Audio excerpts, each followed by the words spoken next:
Shavua Tov Umvorach. On va parler aujourd'hui, Bezrat Hashem, sur Rosh Chodesh, le début du mois. On connaît tous Rosh Chodesh, on sait qu'il y a certaines choses qu'on doit faire différemment que les autres jours de la semaine, mais Rabotai, il y a beaucoup de règles, des coutumes qu'on a besoin de savoir et qui sont basées, qui sont écrites dans les Sfarim. Alors un peu pour développer donc ces règles, ces lois, je voudrais vous lire le premier saïf qu'il a dit le Shulchan Aruch au sujet de Halachot Rosh Chodesh. Alors Shulchan Aruch il dit Rosh Chodesh mutar be'asiyat melacha והנשים שנוהגות שלא לעשות בו מלאכה הוא מנהג טוב. Je traduis, il dit que le jour de Rosh Chodesh, alors on travaille, on a le droit de travailler, et les femmes qui ont l'habitude de ne pas travailler, c'est une bonne coutume, c'est un bon minhag. Déjà de cette phrase, on voit qu'il y a au moins 2 points importants à connaître et comprendre. La première des choses, il nous dit qu'on a le droit de travailler. Pourquoi j'aurais pensé qu'on ne travaille pas? C'est pas Shabbat, c'est pas Yom Tov. Alors il nous dit on a le droit de travailler, comme si on aurait pensé qu'on n'a pas le droit de travailler. Et après il nous dit, et les femmes, il nous parle des femmes. Parce qu'on parle de travail, alors aussi bien les hommes que les femmes. Shabbat, on va pas dire les hommes, alors ils n'ont pas le droit de faire des travaux, alors les femmes, ils ont le droit au contraire. C'est vrai, dans les mitzvot, il y a ce qu'on appelle mitzvot aseh shazman grama, donc les mitzvot positives qui dépendent du temps, les femmes, elles ont été dispensées. Il y a des raisons, on ne va pas entrer dans ces détails aujourd'hui, mais ici, le fait que le Shulchan Aruch, il précise, il dit que les femmes qui ne travaillent pas, donc pendant Rosh Chodesh, c'est un bon minhag, alors on dirait qu'il y a quelque chose qui est caché derrière. Alors il faut écouter jusqu'à la fin, parce qu'avec cette halakha, donc il y a pas mal de précisions à dire et ne pas croire. Parce que celui qui écoute ça, une dame, elle dit, Shulchan a dit on ne travaille pas, bon, on ne va pas travailler, c'est bon, il dit c'est un minhag, c'est un bon minhag. Ah, déjà pour commencer, quel rapport avec le travail?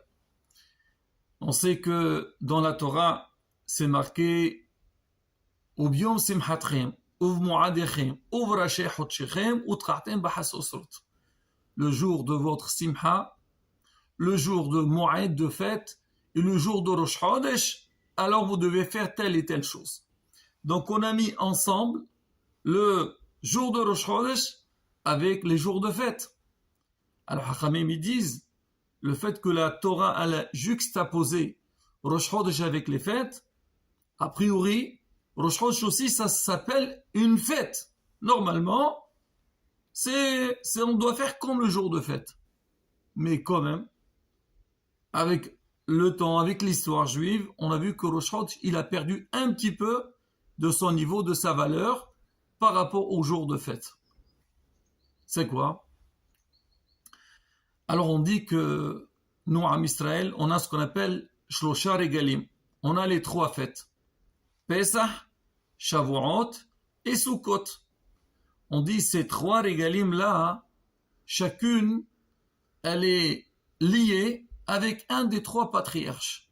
On dit Pesach avec Abraham Avinu, comme le pasteur dit Lo Shiva Se'ugot, et Shavuot avec Ishaq Avinu, parce que quand on a sonné le shofar au moment de Ma'amad Arsina, quand on a donné la Torah, on dit on a sonné avec la corne du bélier de Ishaq Avinu, et Sukkot avec Yaakov, parce qu'il dit Yaakov il avait fait donc des cabanes. On dit qu'en fait chaque fête elle est liée avec un des 3 patriarches. Maintenant on a les 12 mois de l'année. Alors on dit les 12 mois, chaque mois il est lié avec un tribu, Reuven, Shimon, etc. Mais on sait que Am Israël, il a fait une grande faute, qui est la faute du veau d'or. Alors quand Am Israël, il a fait la faute de veau d'or, Akadosh Baruch il aura enlevé quelque part cette couronne, la couronne que tous les Rashi Hodashim vont être appelés comme jour de fête par rapport à ses shvatim, aux tribus, alors Kashbor a dit ça sans là. Et à qui ça a été accordé, ça a été donné aux femmes. Pourquoi? Parce que les femmes, elles, quand leurs maris sont partis, bon, dans Parashat Kitissa, on parle du veau d'or. Alors quand les maris sont partis demander des bijoux à leurs femmes, parce qu'ils voulaient faire avec ça, malheureusement, leur allez-nous. Donc le veau d'Azara, les femmes, elles ont refusé. On dit que le fait que les dames, elles ont refusé, elles n'ont pas participé dans cette grande faute, alors elles ont eu un mérite que le Rosh Chodesh, il t'appelait par rapport, ou plutôt il concerne plus les femmes que les hommes. Le Ben Ish Chai, il rapporte une très belle parole de Shlomo HaMelech, dans Kohelet.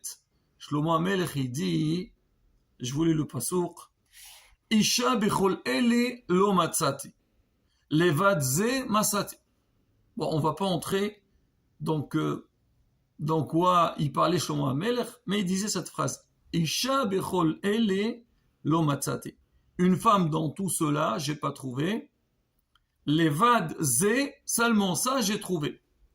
Alors on dit c'est quoi le Ben Ish Chai, Isha bechol ele, on dit ele, c'est quand Amisa ils ont fait le veau d'or, c'est marqué, ils ont dit Ele Elohecha Israël, voici ton Dieu Israël. Alors on dit Isha bechol ele, tous ceux qui ont dit ele, les femmes elles n'ont pas dit lo matzat, j'ai pas vu une femme qui a dit ça. Levad ze masat, c'est quoi ze? Ze c'est la valeur numérique 12, Zayin c'est 7 et He 5 ça fait 12. Pour dire que quoi? Le fait que les femmes elles n'ont pas participé donc dans le veau d'or, alors ils ont mérité les 12 mois de l'année. Alors maintenant on revient à notre Shulchan Aruch. Shulchan Aruch il dit Rosh Chodesh mutar ba'asiyat melacha.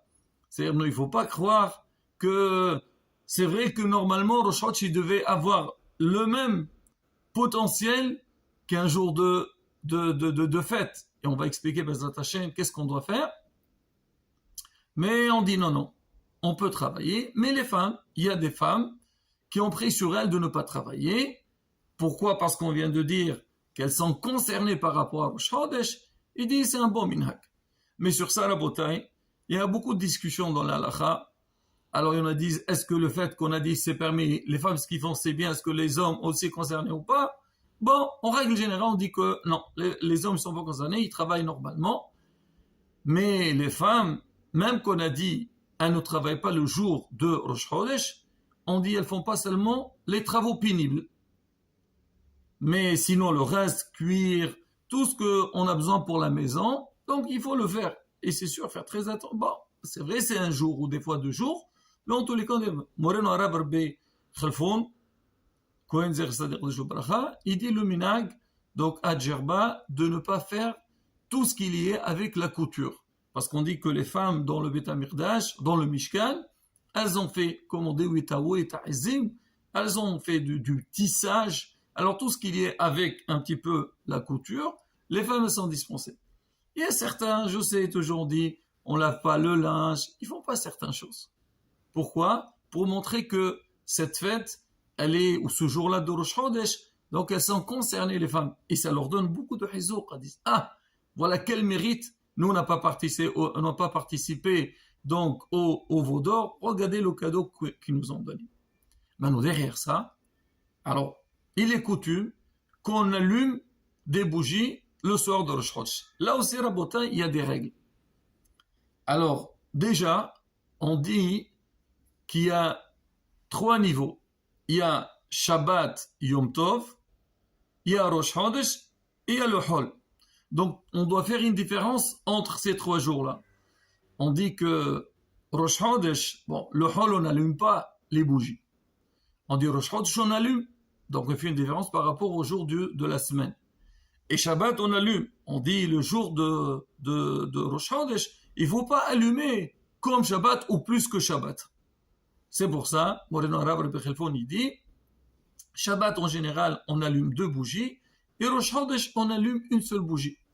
Le Ben Ish Chai, il dit, on peut même allumer 2, mais lui, il dit qu'il y a certains ils ont l'habitude de faire par rapport au nombre de personnes qui montent à la Torah. Ah, il dit comme ça. Il dit que Shabbat, on fait monter 7 personnes. Normalement, la règle, c'est faire monter 7 personnes. Eh bien, on fait monter plus.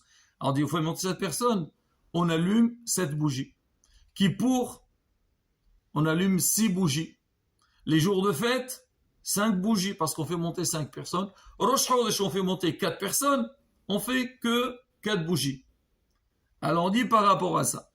Maintenant, bon, lui, dans ces conditions-là, donc Shabbat plus Shabbat c'est 7, donc Rosh Chodesh c'est moins, donc ça peut passer.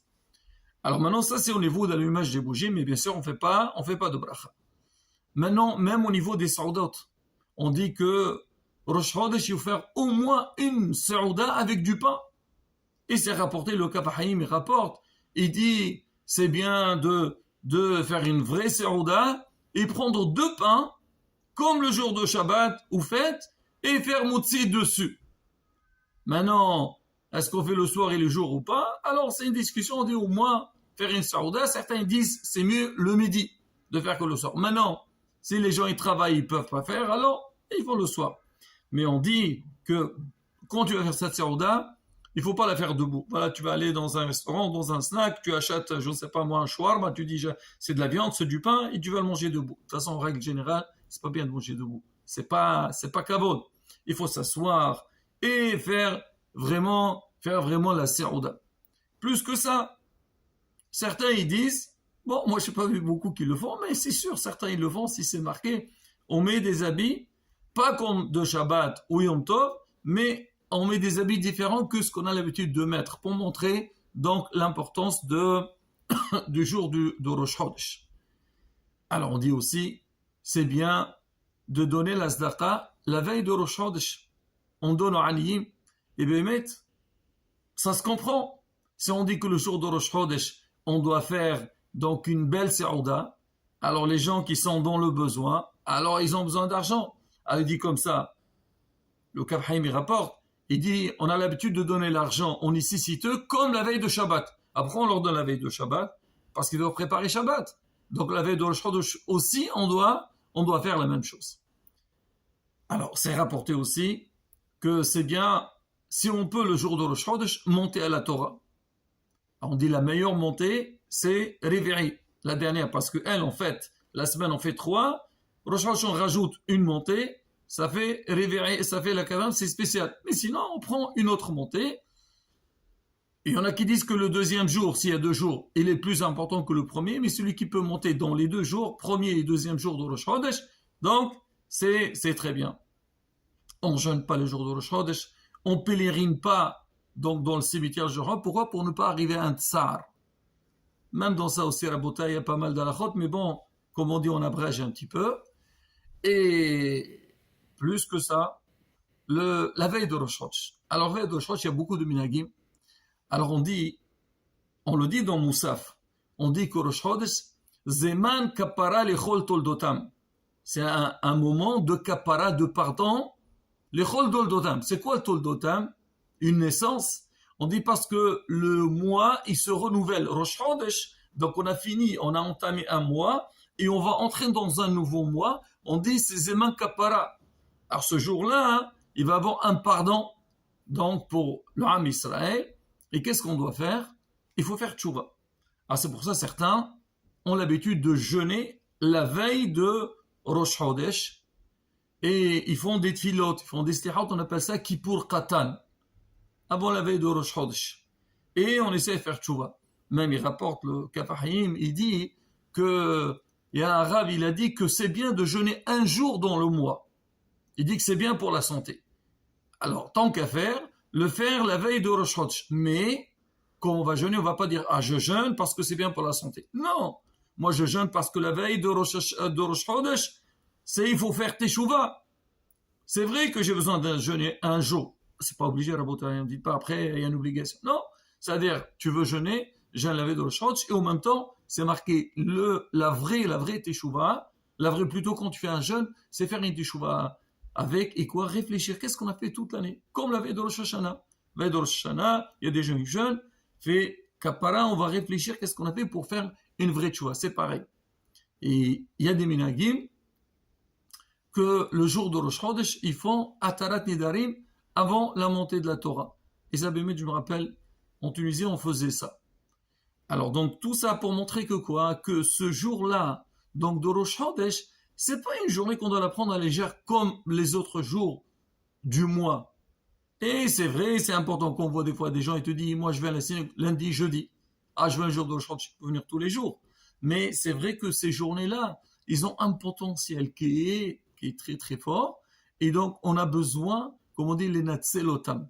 Donc, pensez à faire une vraie teshuva à cette date-là et se préparer, Bezrat Hashem, pour cette journée. Maintenant, pour ceux qui jeûnent, alors il faut que la veille, toi tu vas jeûner la veille de Rosh Chodesh, le jour d'avant, à Mincha, tu dis demain, je vais jeûner, même si tu as l'habitude de jeûner tout le temps, donc tu dois dire que je veux jeûner. Voilà, Rabotai, j'ai fait un petit tour donc sur certaines coutumes de Rosh Chodesh. Et bien, on fera un autre cours dans lequel on parlera les halachot, surtout par rapport à la tfila. Hashem yikabel tefilotonu barason, ונזכה לחודש טוב ומבורך, אמן כן יהי רצון.